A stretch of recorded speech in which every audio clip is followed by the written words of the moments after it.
All right, today we're going to be taking a look at my studio. I get a lot of questions about lighting and just the general setup that allows me to quickly produce videos for Amazon shoppable videos or Amazon influencer program. And so I got this camera set up to move around. 'Cause I'm a real vlogger, people. This is my second vlog entry. I'm ready to go. And I don't have image stabilization on because when I do, it does this. Not that you care, but I'm going to show you anyway because it's kind of gnarly. So I'm going to keep it the same place. Oh, punch in, super close. Maybe we'll keep it that way. Maybe it'll be a better experience. So let's go ahead and take a look at my overall setup here that I got going on, just so you see what it looks like on camera. So this is my main shot right here. This is a Sony ZV-E10 with this is kind of interesting, 11 millimeter 1.8 lens. However, the Sony EV10, let me just show you on this little guy here, actually has, if you see this little square box right here, this is actually zoomed in. You can see there at 1.4, and so if I zoom out, it'll zoom into 2. If I zoom out, now take a look at this shot. Now you can see my entire backdrop. Got a little teleprompter sitting over here. You can see all of that. However, the Sony ZV-E10 has what is called a clear image zoom. So you can actually zoom in even on a lens that's not a zoom lens. So pretty cool. You can check it out. Oh, there we go. You can check it out right there. And as I'm punching in. So I keep this at a little, like 1 point. You can just kind of edge it out a little and you can change the adjustments. Anyway, so right there, like 1.2, 1.3, something like that. And so anyway, I thought that was a pretty cool feature. I just learned about that this week myself. And so if you have a Sony ZV-E10 and you want just a super wide lens, but you still want to be able to use it in your studio, then just punch in with that clear image zoom. Don't do digital zoom. It looks like garbage. But anyway, so now you can see here I've punched in and I can kind of adjust my camera if I want to and get whatever shot I want. Or maybe I punch it a little bit more. Here we go. Maybe I punch in at like 1.3. So I literally just redid my backdrop. I just basically put some screws in the wall and nailed up some stuff I got on Amazon. So like this little owl right here is a yard ornament from Amazon. This is available on Amazon, but this my guitar and a hat of a local something business. Anyway, backpack I got from Amazon. Shoes I just got. I haven't even reviewed them yet. Local artist. In that light, I definitely got from Amazon as well. But anyway, enough about that. I'll talk about that light maybe a little bit here. But let's look at my overall light. So I have a light here at like a 45-degree angle. I have a little bit of this. So this is my like key light, as they would call it, my main light. And then on this side, I'll kind of show you. It's not the best setup because I can't really control it. It's just a big fat softbox. So I got to point it to the ceiling. But that is just kind of a fill light to fill in this side of my face. And normally I would have another fill light or maybe a closer fill light on top of this camera over here. So did I switch over? Yeah, okay. So I got this camera here. Sometimes I'll put a light on top of it, but I actually had to use those two lights for my background because whatever lights I had with this particular color, they were like all flickering and stuff. So they're not real lights for cameras, I guess, or for TV or film or whatever. Anyway, it doesn't really matter. So let's get back to it, okay?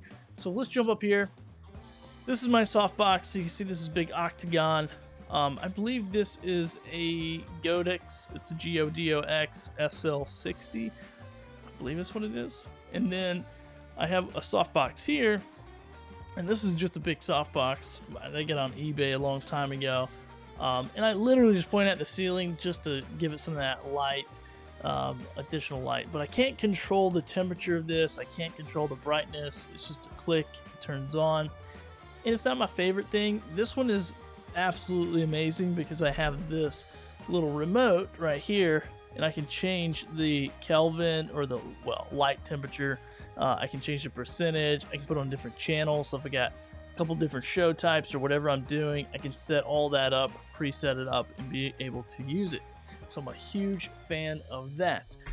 And then back here, I'm kind of using this as like a practical, if you will. I guess that's what they call it. But I'm also doubling this has some hair light, some body light.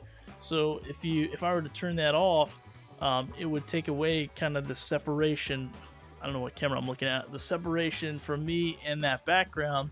So I kind of turned it toward me just a little bit, just a hair. The only thing I don't really care about this light and this stand, this tripod that it's on, is this main light casts a shadow. I'm not a huge fan of shadows. I get it. It's a part of lighting. It is what it is. It's my daily struggle because I wish everything had its own little light. Anyway, so I have another one of those lights right over. I'll figure it out. I'm live switching this thing right over there behind my guitar. So basically, I've just laid one of those, or maybe I've clamped it onto the guitar stand and kind of pointed it at the wall. That poor owl. I had to rip one of his wings off to get it to mount right there. So anyway, so that's what I've done. Another little accent light. And then you see right behind me, I'm kind of messing with this because once again, I have a bigger, like this light right there on the ground that's not turned on. I have two of those, but those are the ones that started flickering. They give me some issues. Not real sure, but anyway, I got this little LED light strip, and with a combination of one of these smaller, like little LED floodlights, it puts up enough light. So once again, as you can see here, it's not super crazy, but it is just like a little blue purple accent light kind of popping up. I'm messing with this. I literally just did it today. I don't know how much I love it or how much I don't love it. I kind of like all the random like collage on the back wall. I think that's kind of cool, and it's all on just like screws. So if I get something else that I like better than something on there, I can just replace it. So if I can replace the picture or the bird or the shoes or the bag or the guitar or whatever I want to, I can easily just kind of swap it out.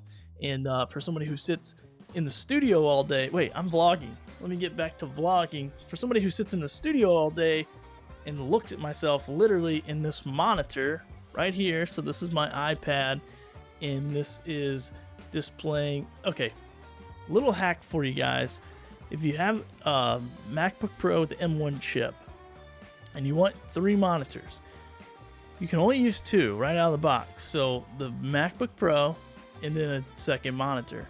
How I got this set up is I have the MacBook Pro going into my monitor, and then I have the iPad has a program called Yam Display. Now you might be able to do this with Sidecar. I'm not a huge fan of Sidecar. I didn't get it to work. It wasn't as smooth. So I downloaded an app called Yam Display. It's like a teleprompter app for the iPad. And then within Ecamm or whatever, I can go and it's an additional, I can just add display right in your display settings and add this as a third monitor. Now they make some kind of pluggable, I think is what it's called, some kind of little USB hub where you can plug multiple monitors in. I don't have one. They're about 150 bucks. I was like, I don't want to spend the money when I already have an iPad and the teleprompter app, and now I can, like, this is a additional screen, whatnot. Oh, and another little hack my friend John showed me is multiple desktops. I didn't know this was a thing, but if you I don't know how to do it anyway. So that's another part of my workflow. Okay, here we go. Is I have multiple desktops set up, so I can have products on one, I can have my CRM on one, website, whatever on the other. So I can set up multiple desktops, multiple different monitors. Keeps this my little command center, if you will. So this is an overall, I'm trying to talk into the mic as well. Overall look of it. So I get the big monitor, the iPad, the camera, this little computer, my Rodecaster Pro, which is where for podcast and live streaming, this is where my audio comes in at. But for recording videos every day, I just clip on one of these, plug this right into my computer, and it recognizes within the Ecamm software that I use, it recognizes the audio right into that software. And so I just clip this on. And what it does is like how I'm struggling to stay in front of my microphone and talk, I should just plug this in and I could walk around this whole entire room. Well, as long as my USB cord would let me, and talk about whatever products I want to. So anyway, that is kind of how I got everything set up. I do have multi-cams, as you know, so I have an overhead shot, right here. So if I'm doing a top-down product shot, this is a Sony ZV-1. I have another Sony ZV-1 over here. I'm holding a Sony ZV-1. You know, my wife's gonna kill me. I'm gonna sell some. I'm gonna sell 2. So if you're interested, just reach out to me. Let me know. I have 2 Sony ZV-1s for sale, and until somebody buys them, I'm gonna keep them. I'm gonna keep using them. She's gonna kill me. Anyway, so that's what I use, and then it's really cool because also if I'm trying to do like product shots and I want to do like a table shot of a product in conjunction with an overhead shot, I get a different perspective, a different view. But literally, I can just live switch them all like this, and then I'm talking to whatever camera I'm looking at, or you know, combining the two.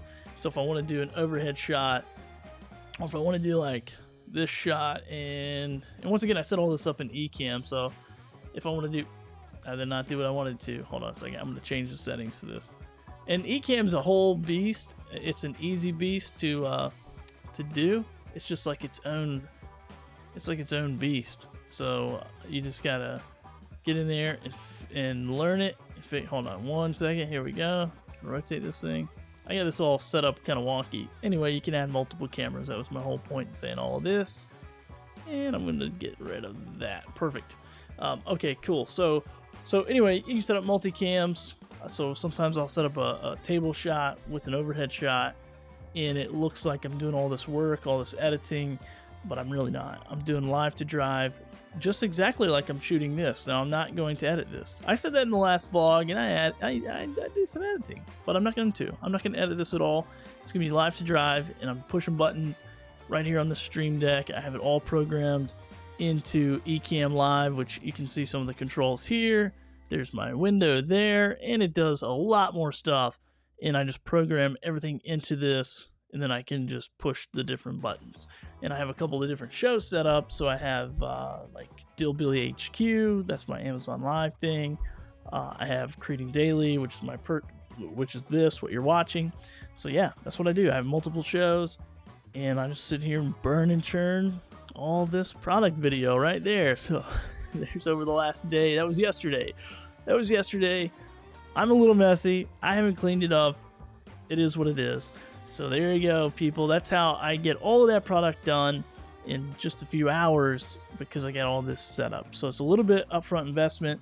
I've just built this over the last several months, actually a couple of years probably, with a lot of this gear. And just start with what you have. If you have an iPhone, start with your iPhone. If you have a Mac, you should check out Ecamm Live. You can go live with it. You can live to drive. You can record with it. You can level up your Zoom calls, all that kind of fun stuff. I'll put the Ecamm affiliate link in the description. And if you have a Mac, it just takes it to another level. But anyway, that is basically my setup. It's very basic. It's not really that complicated. You do just have to, if you're using these types of cameras, play with your ISO, play with your aperture settings. There's a ton of information online about all these different types of cameras and how they work. If you're using the Sony ZV-1 or the Sony ZV-E10, reach out. Ask me some questions in the comments. I might be able to help you. I'm not an expert, but I fiddle with these things every day, just tweaking them a little bit at a time. And just remember that when you start creating content, it's not about having it dialed in when you start. It's just about tweaking it every little bit, every day. Just tweak it a little bit, and then when you get it to where you like it, just leave it alone for a while, and don't feel like you got to keep tweaking it, and then you'll change it. Same with this background. I just put lights on it. I've just been tweaking it for the last week. Do I love it? It's good. It's good enough. It's good enough for me to create this video, start talking about vlogging, show you my different lights, accent lights. That's it. But, back to vlogging. All right, people, hit that subscribe button and do what other creators tell you to do who really know what they're doing. Go out there, hit the record button, hit the go live button, create something great, and we'll talk to you soon.